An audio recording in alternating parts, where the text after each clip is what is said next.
Acte 13, 38 nous dit: «Sachez-le donc, mes frères, c'est par lui que le pardon des péchés vous est annoncé.» Le mot pardonner veut dire tout effacer, faire table rase, faire grâce, annuler une dette. Lorsque nous faisons du tort à quelqu'un, nous recherchons son pardon afin de rétablir la relation qui a été brisée. Le pardon n'est pas accordé parce que le coupable mérite d'être pardonné. Personne ne mérite d'être pardonné. Le pardon est un acte d'amour, de miséricorde et de grâce. Le pardon est une décision de ne garder aucune rancœur vers quelqu'un, malgré ce qu'il vous a fait. La Bible nous dit que nous avons tous besoin du pardon de Dieu. Nous avons tous commis des péchés.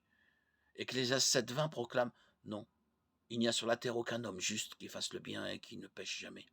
1 Jean 1,8 déclare: si nous disons que nous n'avons pas de péché, nous nous trompons nous-mêmes et la vérité n'est pas en nous. Tout péché est un acte de rébellion contre Dieu. Psaume 51,4. Par conséquent, nous avons désespérément besoin du pardon de Dieu. Si nos péchés ne nous sont pas pardonnés, nous en subirons éternellement les conséquences. Matthieu 25,46. Jean 3,36. Heureusement pour nous, Dieu est un Dieu d'amour et de miséricorde qui veut pardonner nos péchés. De Pierre 3,9 nous dit: il fait preuve de patience envers nous, voulant qu'aucun ne périsse, mais que tous parviennent à la repentance. Parce que Dieu veut que nous soyons pardonnés. Il nous a donné le moyen d'y parvenir. Le seul juste châtiment pour nos péchés, c'est la mort. La première moitié de Romains 6,23 déclare: en effet, le salaire du péché, c'est la mort. La mort éternelle est la conséquence que nous méritons pour nos péchés. Mais Dieu, dans son plan parfait, s'est fait homme en Jésus-Christ. Jean 1, 1, 14. Jésus est mort sur la croix pour prendre sur lui la condamnation que nous méritions, la mort. 2 Corinthiens 5, 21 nous apprend: en effet, celui qui n'a pas connu le péché, il l'a fait devenir péché pour nous, afin qu'en lui nous devenions justice de Dieu.